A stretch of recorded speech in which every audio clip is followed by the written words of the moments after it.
The doors are open at the House of Wellness. Today, the highs and lows of being a new parent. And later, makeup tips that will have you looking your best in 10 minutes. It's easier than you think. The benefits of exercise and why it's never too late to train. You get on a bike, go for a ride and you sort out all the problems. So join us on the show for everyone who wants to live life to the full. How can you not have a big smile on your face? Let's all get well, stay well, live well and look fabulous. Right here in the House of Wellness.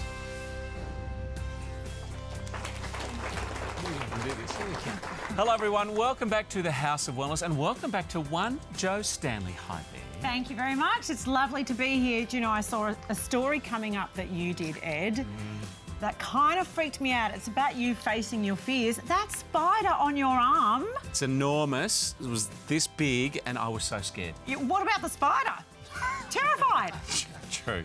And I don't think I garnered any sympathy from anyone in the crew. That's coming up a little bit later. Man up. You were very brave. Thank you. Expert pharmacist and herbalist Gerald Quigley is also back on the bench with us today. GQ. Hello, everyone. And if you have sleeplessness or when you wake up you can't get back to sleep, got the perfect solutions on the A to Z of vitamins. Oh, we are all ears chasing a good night's sleep. Now, we all know exercise is good for us too, and most of us know we should be doing more of it, but some of us think we've outgrown it. Yes, but did you know that exercise is just as important for you at 65 as it is at 35? So before you lose the lycra and retire your trainers, we sent one of Australia's best sportswomen and a hero of mine, AFLW superstar Erin Phillips, out to tackle this.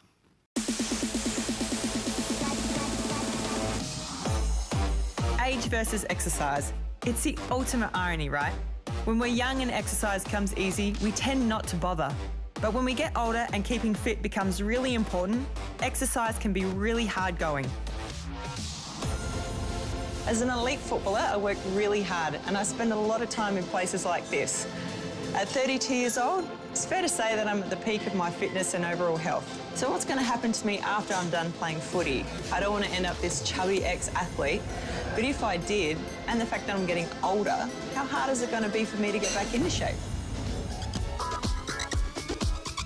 Ageing is all about metabolism. When we get old, our hearts become less efficient, our bones become weaker, and our muscles and blood vessels begin to wither. Unfortunately, the only way to jumpstart our metabolism is to, yep, you guessed it, exercise. But remember, the ligaments and tendons around our bones and joints become more and more rigid from 30 years of age onwards. When you're older, exercise requires more effort. Shane Buntman is a leading osteopath who knows more about the way our bodies move than we do. So as we age, our healing process can take a little bit longer and a little bit longer, and so the muscles start to not repair as well as they used to, sort of thing. So what happens is that the normal joint space, which would say be healthy like this, would start to degenerate, and then you can start to get decreasing and you get build up of little bits of sclerosing of bone itself, and you know the actual function of the joint becomes really not as functional as normal. Is there an age where it's actually too late to start exercising? Personally, I believe that age shouldn't have a limit. You've got to keep moving. It's good for your mental health, it's good for your physical health, it's good for all the systems. Thinking that you're old or thinking that you can't do something is the limitation that people put on themselves. I think it's just about adaptation, function and adaptation. I think we can keep adapting the body over and over again depending on what the body's capable of.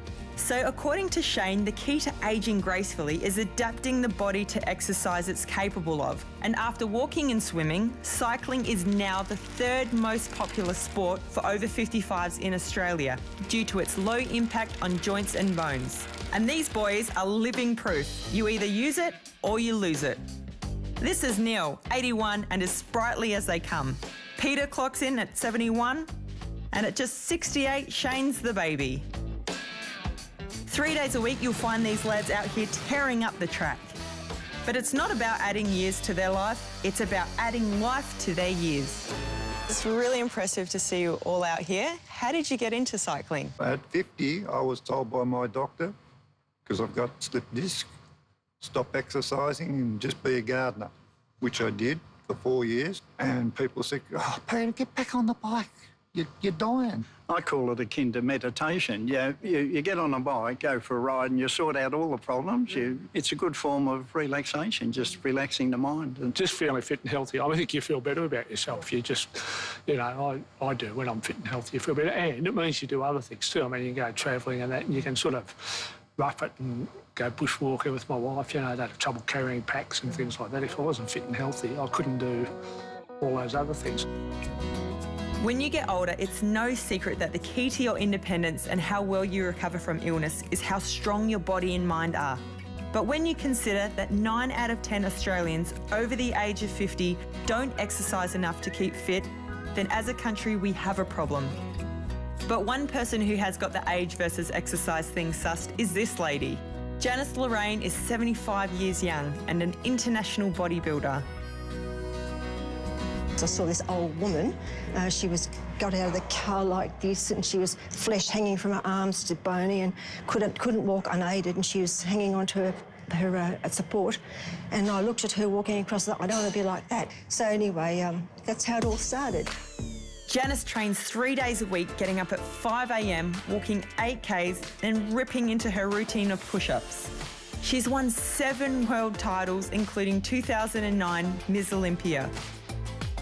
When women age, their risk of osteoporosis and cardiovascular disease increase after menopause. Weight resistance training has been proven to help improve bone density in women over the age of 55.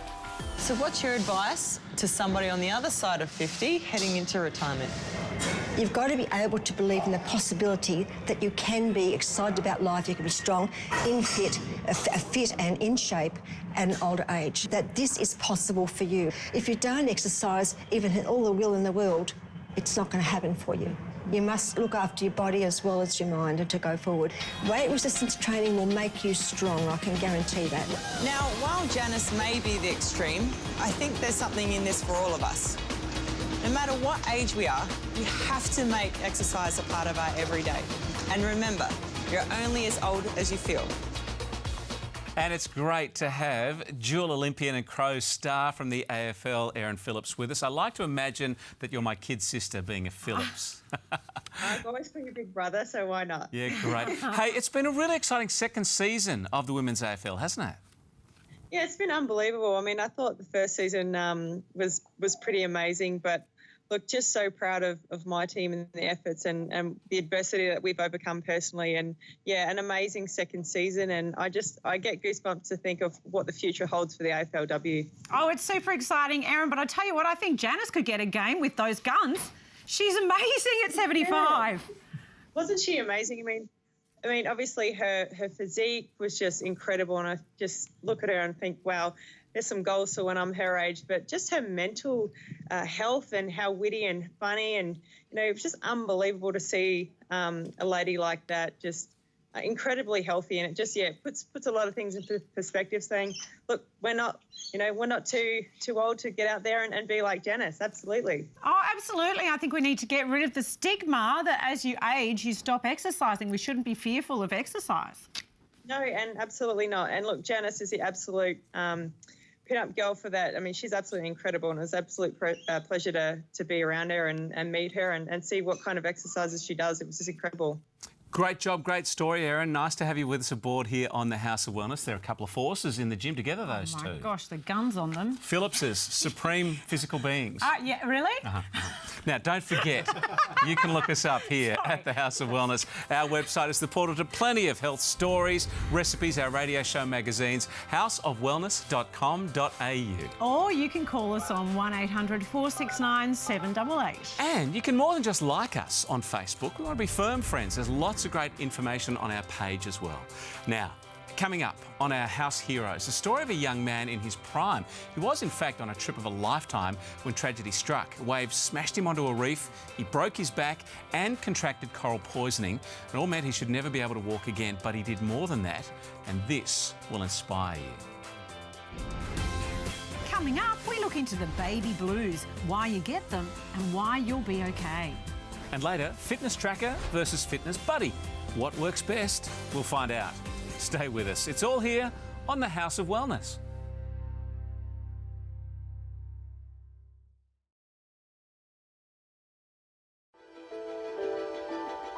We worry about the little things in life when there's bigger issues to worry about.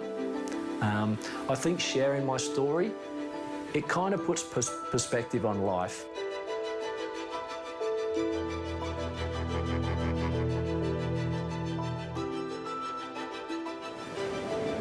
Before the accident, I was just an everyday kid. You know, I travelled the world, booked a holiday, surf spot I'd always wanted to surf.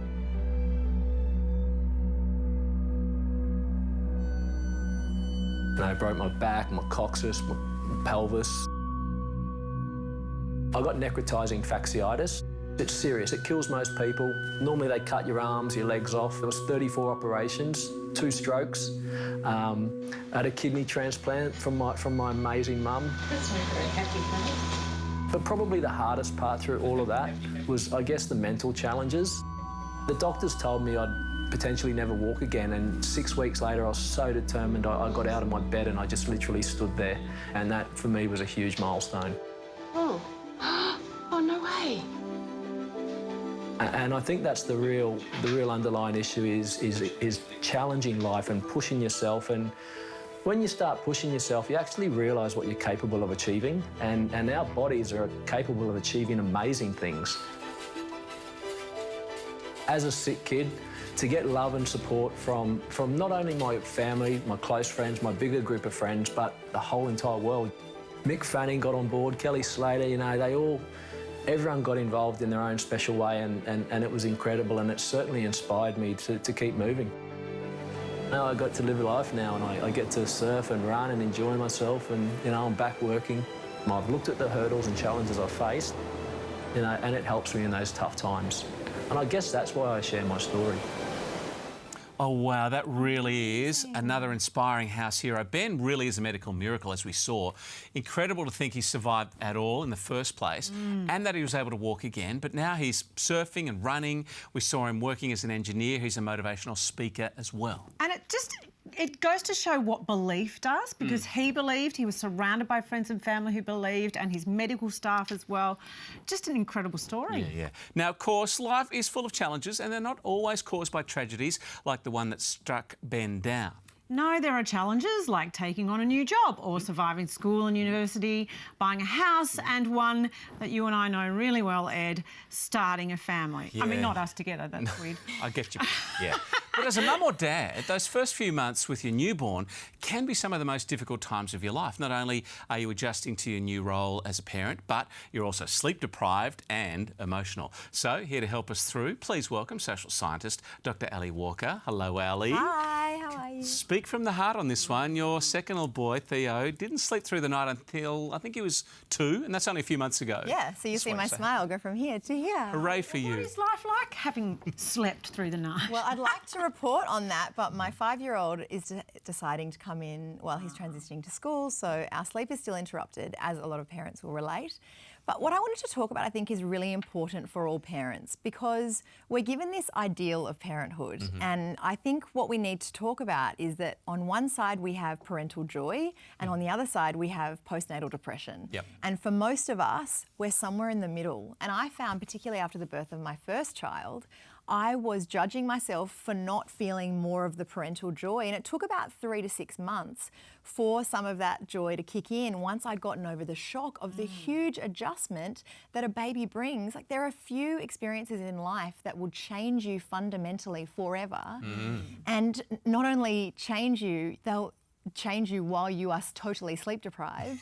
And also, it's a high stakes game, right? You're trying to keep this baby alive and keep yourself alive at the same time. And so I think everybody goes through this adjustment phase, and we need to normalise that phase for parents. So during that phase, you're speaking about that overwhelm of not coping perhaps and feeling guilty for that. What other kinds of emotions are we going through? It's a roller coaster. It's a total roller coaster. So you go from the high of the change, but also I think what's interesting about having a baby in in this day and age is we're one of the first generations to have babies after having quite a significant period of autonomy. So people used to have babies much younger. They didn't have this extended period of overseas travel and sleeping in and just being autonomous human beings and doing what we want when we want. So I think there's part of that shock as well. So I think it's the loss of control is the big one.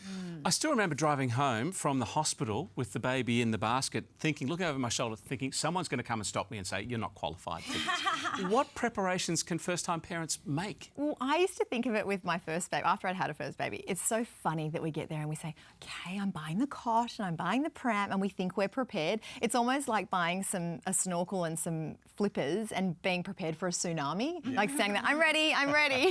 And it's just not the case. So I think the best preparation is to avoid any comparisons once you've had the baby. So it's lovely to go to mothers groups and parents groups and talk to other parents, but don't try to compare. Your baby is different from everyone else's baby. The other thing we can do is just have no expectations of ourselves in that 3 to 6 month period. So if you're in your pyjamas at 2 o'clock in the afternoon, that's okay. If you're in your pyjamas the whole day, that's okay.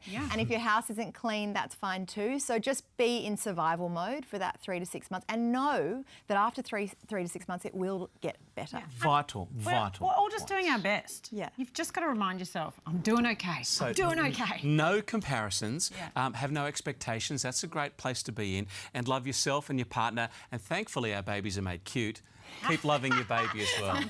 Thanks, Dr. Ellie. Thanks for having me. Coming up, Gerard Quigley is back in the hot seat with your calls. And next, a healthy salad you can make in a minute. Stay with us here on the House of Wellness.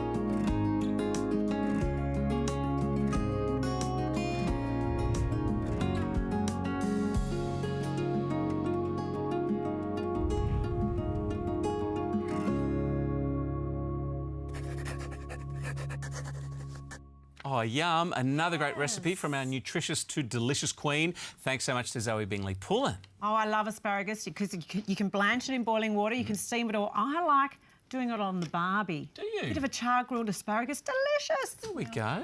Spears on the barbie.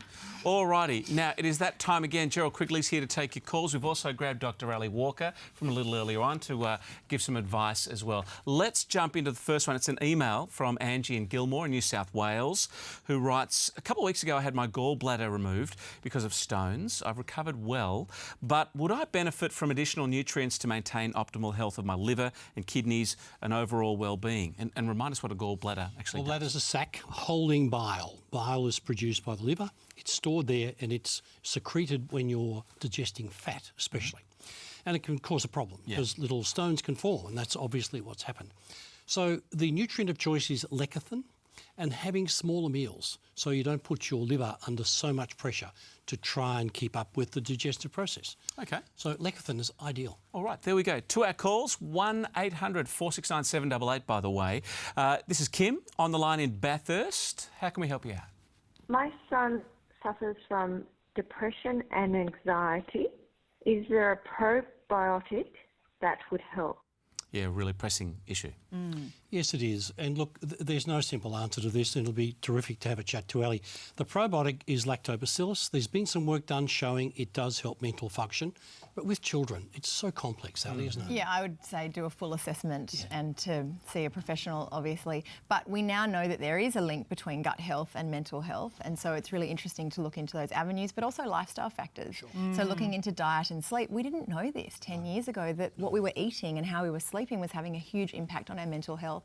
I'd also look at changes in a child's life. Sure. So looking at, again, the systems approach. So understanding, is this a new development? Did the anxiety just present itself? And also exercise, getting outside, getting some vitamin D and get your body moving does help. Definitely. How we use our body completely impacts how our mind works. Indeed. OK, next up we have an email from Lynn, who's in Franklin in Tasmania. She asks, could you please tell me exactly which vitamin B I should be purchasing to take with lipoic acid for peripheral neuropathy pain? Peripheral neuropathy is tingling and burning and itching of extremities. So, but it can happen in other bits. It's vitamin B12, Ed. That's the specific B for peripheral neuropathy in combination with lipoic acid. They are the two nutrients that work wonders in that situation. OK, Lynn, hope that helps. Now on the phone, Romley is in Kalinga in Brisbane. Hi, Romley. I'm wondering if zinc really does help reduce acne, or what can I take to help reduce acne? Romley, zinc does help because it stops pores from becoming infected. So it's almost like a natural antibiotic, which is pretty good. And remember that acne can cause so many emotional issues, can't it? I'd like to remind all teenagers of the spotlight effect. It's basically this idea that we all think everyone is focusing on us, but because we're all focused on ourselves, we actually don't really notice anyone else. So that feeling of wanting to just crawl under the rug as a teenager, everyone is feeling like that. It's a time where our emotions, our hormones are running wild. So I would just remind everyone to self-care, self-love, and to just really work on those the positive self-talk, the affirmations. OK, now you guys, with winter on the way, I'd like to remind you all that last year's influenza season was the worst we saw on record. So this year, I'm taking precautions. I'm getting the flu vaccination right now. For the record, scared of spiders, not so much of needles. Oh, really? Well, this is Nurse Patsy. Hello. You're in very good hands. She is qualified. OK, Yeah, we good. checked her out. Yeah. So you're going to do this injection now. I am. Okay. I'm ready. Well, what are Just you going to do here? Just a couple of questions, Ed. Are you well today? Feeling pretty good, thank you. And have you had flu vax before? Yeah, last year I had one. Good. And you had no problems with that? It was great, thanks, yeah. And you're not allergic to anything at all? As far as we know. Good. And you're not going to faint? We'll find out soon enough. You're getting more and more nervous. OK. Just do it. Yeah. This is fairly serious. I mean, we're having a bit of a laugh and a joke, but this is a real issue, particularly after last year, where we had some issues with people not being vaccinated, and we probably didn't quite pick the combination of viral matter. It saves lives, doesn't it? Yes, it does. Yeah. It does. And is it a myth that it can give you the flu? If you're feeling a little unwell, Joe, you might get a sniffle. It's only short term though. But the important thing, you can organise this through chemistwarehouse.com.au. You can book the vaccination, simple, and it's there. Patsy, are you done? Done. I was so quick, I missed it. Do Vaccinated, not vaccinated, not, and I got a lollipop. Thank you, Nurse Patsy. A pleasure. Fantastic stuff. Well, Did it hurt? Are you no, okay? I feel fantastic. I'm armed for the winter. Now, if any of you have a question for Gerald, here's where you head to our website, houseofwellness.com.au. You can ask him anything. There's an Ask tab there. And don't forget, you can call us on 1800 469 788. And the other option is check us out on Facebook. This is a great page, loads of info there on Facey. Later, tips for a 10-minute beauty makeover, and it's easier than you think. But after the break, I faced one of my biggest fears. I don't know if I've got the willpower to stick this thing on me. Oh, the nightmares. See you back here after the break on the House of Wellness.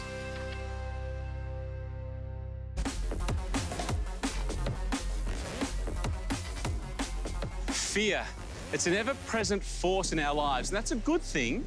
In most cases, it keeps us out of danger and stops us doing stupid stuff, but if not managed correctly, it can have a crippling effect on our lives. So later on, we're going to work out how to control our fears, but what is fear? Let's find out. For the sake of this demonstration, I've dropped into the Australian Museum to face my greatest fear. Ugh, spiders. Hi, Anna. Hi, Ed. How you doing? Good, good. All right. I'm just going to sit down and do this, right? I can already feel my heart rate kind of going. Now, I wouldn't go so far as to call myself arachnophobic, but seriously, spiders do terrify me. And her fang, is that her fangs moving?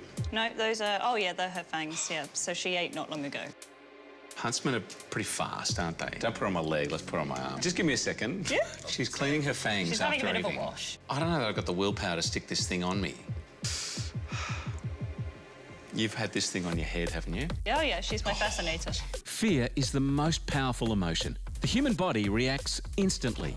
Heart rate and blood pressure skyrocket. pupils dilate. A cocktail of around 30 different hormones, including adrenaline, enter the bloodstream. Veins redirect blood to the larger muscles, and glucose levels rise.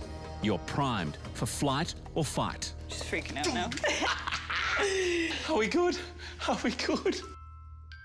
In an effort to learn how to control my fear of spiders, I'm catching up with Corey Ackland from the Sydney Phobia Clinic. So here it's just about observing the spider's movements. Corey's developed a method of exposure therapy that utilises virtual reality to treat both fears and phobias. So it's still a visceral reaction, but I'm like one step removed. And so the idea behind the virtual as well is it gives us this opportunity to repeat these things over and over and get better and better with our management. Now, there's a point at which a fear becomes a little bit more irrational and becomes a phobia. So what's the difference? So, well, you hit the nail on the head there. So we are looking at when that fear response is underwritten by an irrational or a logical interpretation of events, either because we're worrying in apprehension of something that may not come up, or we're overestimating the danger of a situation. Corey uses this technology for a whole range of phobias, including rodents, snakes, bin chooks, lifts, needles, and the list goes on. Well, fears of bugs and spiders are pretty common, but there are some intangible ones that can rule and ruin your life on a daily basis. Take public speaking. I'm about to meet Astrid Cameron, who's battled this fear since her school days. Well, before I have to do it, I just get major anxiety. So my heart races, I can feel my whole body burn, especially my ears, which is really strange. My voice changes where I get really nervous and I can't even speak. At times I've had sore throats and my back aching, so it's like this, it feels like I'm getting the flu. Astrid believes her fear of public speaking is an emotional response to being bullied and humiliated as a child. Well, one teacher in particular, when I was in primary school, put my desk right under the blackboard, and that's where I had to stay for a few weeks. So I was, you know, sort of separated from the class and everyone was watching me. Ever since, Astrid's natural response has been to hide from the spotlight. But avoidance only exacerbates the problem. How important is it to now break free of that and just make some progress? For me to actually get over this phobia will just be amazing, especially for my career. I think it's holding me back where I can't present and I can't really take that next step. In my personal life, I mean, you know, I feel really awful that I couldn't make a speech at my partner's 40th, especially when the kids did it. So to me, it was going to make the most amazing difference in my life. 5 weeks ago, Astrid went back to school at Sydney's Art of Communication, but this time her teacher, Charmaine Burke, cares about her students. Perhaps it shouldn't be called the fear of public speaking. Maybe it should be called the fear of being me, of showing up, of allowing myself to come out in the world and be real and be authentic, and will I be accepted if I truly am who I want to be? But what a gift to the world if everybody did that. The 5-week course is coming to an end, and tonight is Astrid's big test. She's not only making a speech in front of the entire class, but also in front of our cameras, and this takes enormous courage. Astrid, here we go. How are you feeling? Extremely nervous. I can hear the first speech in there already, which is just building my anticipation. I actually find if people are there, but if they look down, I feel more comfortable. Isn't that weird? Okay, I'll look down. I'll look down for you, so you know I'm on your side. How about that? Okay, let's go do it. Okay, she goes. Oh.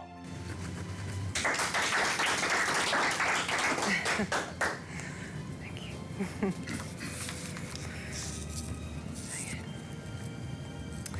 Let's face it, the city of Sydney is getting really overcrowded, isn't it? Sydney's population is currently... As I sat and listened, it became obvious to everyone in the room that Astrid had conquered her phobia. Now all she has to do is deal with fear, and that takes courage, which Astrid has in spades. A sea change is much better than a holiday.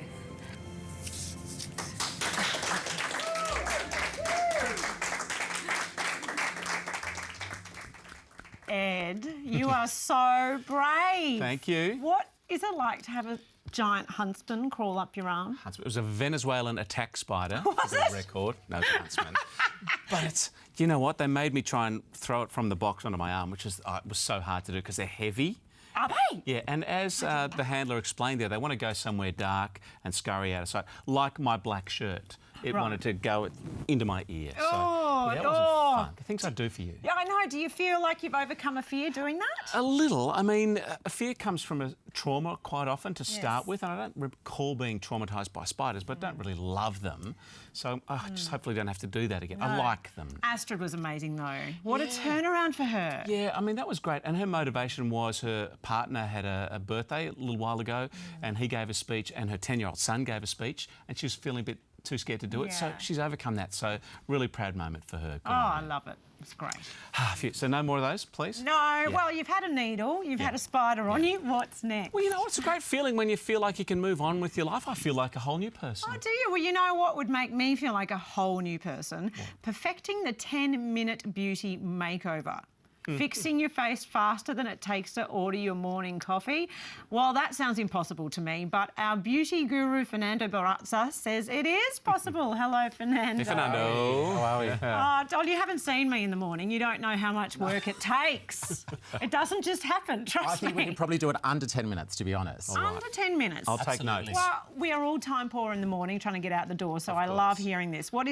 How do we do this? So, look, I mean, I always find if I've ever been on a train or driving to work, women are doing their makeup in the train, on the bus. You know, it's so quick. I do that at the traffic light. It really light. doesn't take that long if you know what you're actually doing, you know. And to be honest, you don't really need to wear a full face of makeup to actually go and have coffee or go to the gym or catch up with friends. Okay. So I'm trying to make it as easy as possible for people. And for me, it's always about mindfulness and being present. And I always find that I always start with concealer.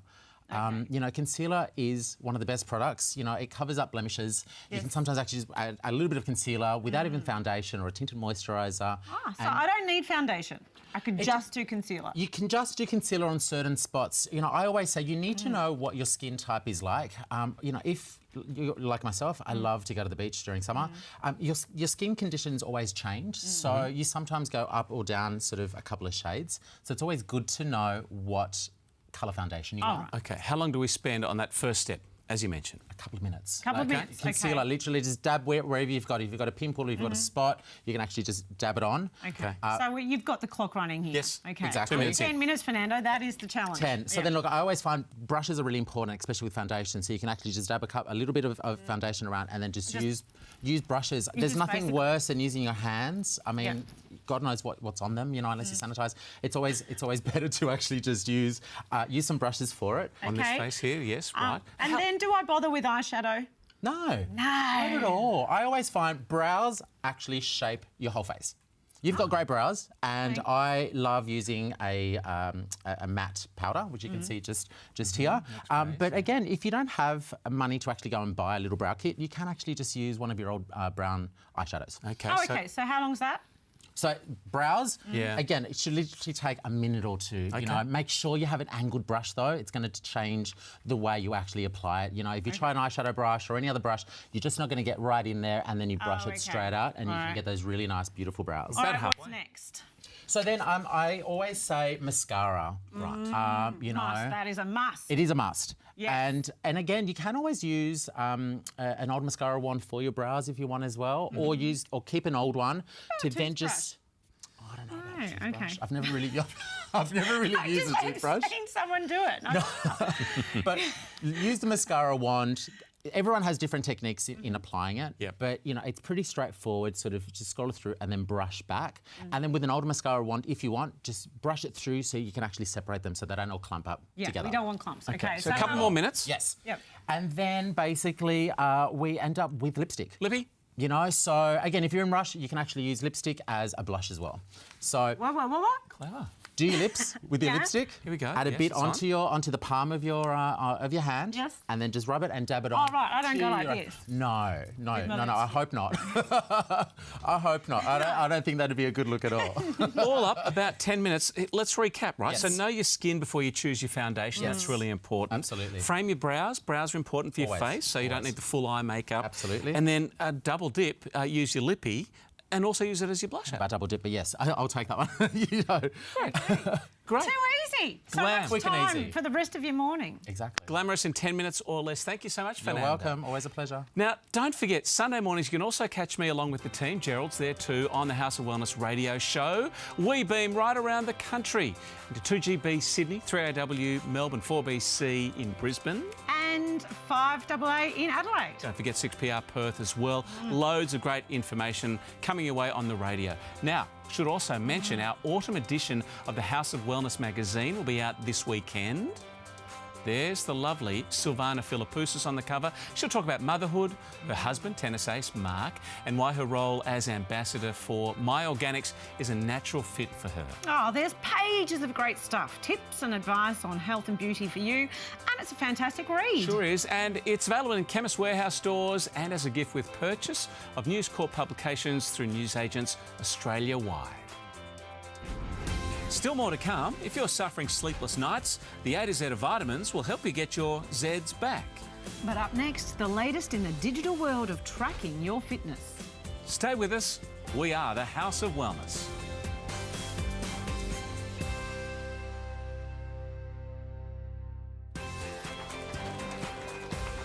Welcome back to the show. These days, the health and fitness industry is booming. I mean, everybody seems to be into it. And with this fitness frenzy has come the abundance of health and fitness trackers that claim to help you lose weight and keep you healthy. Yeah, and it's a confusing process. So to help us get on track with fitness trackers, we're joined by KPMG performance coach Andrew May. G'day, Maisie. Hello. Look, it's a confusing process and it's a booming process. This market has been growing 16% a year. This year, over 310 million devices will be sold, about $30 billion. So it's a massive, massive industry. Yeah. Absolutely. It's very on trend. And I'm not going to say I'm cynical, but I got fitness app fatigue. I got sick of monitoring myself all the time. So I want to know, do they actually work? You're normal, for a start. 50% of people, after they buy a device in the first 3 months, you're not. We'll get to that in a moment. 50% of people who buy a device, it ends up in the top drawer. So do they work? They can help. They can help get started. They can help motivate you. But I don't think they are the only thing that's going to help you get fit. Now, because you're a mate of mine, I'll let you wire me up for 24 hours to one of these high-tech tracker devices, and we've got some results coming up. 24 hours last week. A day in the life of Ed. So here is your chart. Now, the technical side of this, we're looking at your heart rate variability, so the beat-to-beat variability. What we're looking at is stress is red, sympathetic nervous system, green is recovery. And the first news, so if we look at your body's like a switch, so you have an on switch and an off switch. Right. Okay? Your off, which is the green, you were 41%. Right. And your on was 44%. So the balance between those two is really good because we want daily stress to be about 35%. Daily stress 50% or less, and daily recovery 35%. Now, I go on air on radio every day around the country at 1 p.m. Look at it spike up at exactly 1 p.m. Your peak stress period was 1 p.m. I think you spoke to me at about 3:10 p.m. That was your ramps it up third again. peak. Yes. But really interesting. What you went to bed at about 10:30, and what was good about your sleep is you're getting into the parasympathetic activity, or the green. But around midnight, your heart rate went up. You got into some sympathetic nervous system. What is happening there? I was having a nightmare about that damn spider. That's what that was. Was that? And I was also shooting a story a little bit earlier in that evening, so stressed again. This is my official attempt now to request a holiday. I'm stressed out by work stress, spider night. I wouldn't push it so much, buddy, because when I compare that to the average person who works really hard during the day, they tend to be wound up for a couple of nights. Hours. Now, your resting heart rate was 48 beats per minute. So this shows you've got a really good ability. Once you get into bed, because you've got a low resting heart rate, that's like a Himalayan mountain yak. Like, this is from your fitness days, and you weren't just talking about being fit, you were, because you've got a resting heart rate of 48 beats a minute. What? And then... Is he alive? He is. Contrary to popular opinion sometimes, Jack. Around 3:30 a.m, Ed got into positive resources. That means if you think about this as an hourglass, a lot of people flip it over. At the end of the day, all the sand's down the bottom. There's been so much stress, we're tired and fatigue. A lot of people don't flip that around. So the good news is really nice balance between stress and recovery. The major opportunity for growth and improvement, the score out of 100 on activity for that day, you only got 8 out of 100. It's a fairly sedentary day for you. So from this we can see that a fitness tracker can actually assist you in finding better health if you're learning things like that for yourself. So that's great knowledge for a lot of people who check their mobile phone before bed or have caffeine after 3 p.m. Combine that with a device tracking your steps. Really good overview of seeing where Ed is. Fantastic. Oh, look, I'm virtually brown bear without hibernation. So to recap some important points, fitness tracker or fitness buddy, you need to know things like get clear of your goals and what you want to achieve, define what you need to measure, whether it's weight loss or steps taken per day, and also, do you go the fitness device or have a fitness friend to keep you motivated? Something to consider. Great tips. I'll now rest. Thank you, Maisie. Pleasure. More coming up in a moment here on the House of Wellness.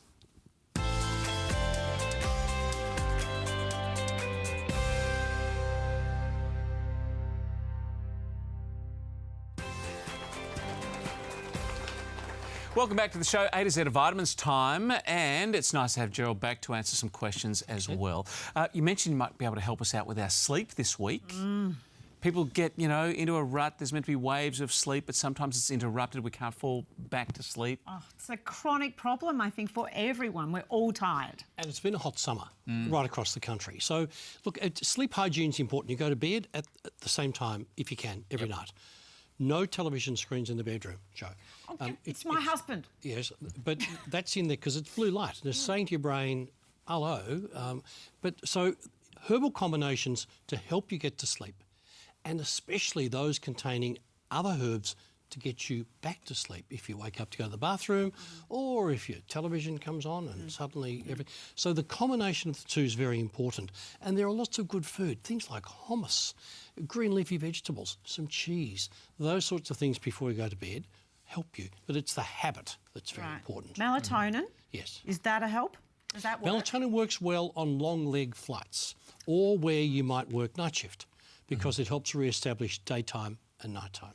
Got it. Sweet dreams, everyone. By the way, the A to Z of Vitamins brought to us by Nature's Own. If you'd like to help fall asleep, maybe stay asleep and wake refreshed, try Nature's Own Complete Sleep Advanced. It contains lactium, derived from cow's milk, that may help alleviate stress, one of the most common causes of sleeping difficulties. Love it or get your money back. Hey guys, next week we look into the truth about weight loss. It is a story you won't want to miss. And we'll find out why sitting is ruining your derriere. Got everyone's attention, that one. Yes, and of we course, better stand up. Yes, GQ, you'll be back. And if you have a question for him, head to the website, houseofwellness.com.au. We are here to help. We're done for the day. That's it from all of us. Joe, thank you for standing in as well. Thank you. It's been delightful. And thanks to our friends at Chemist Warehouse too. Have a healthy and well week.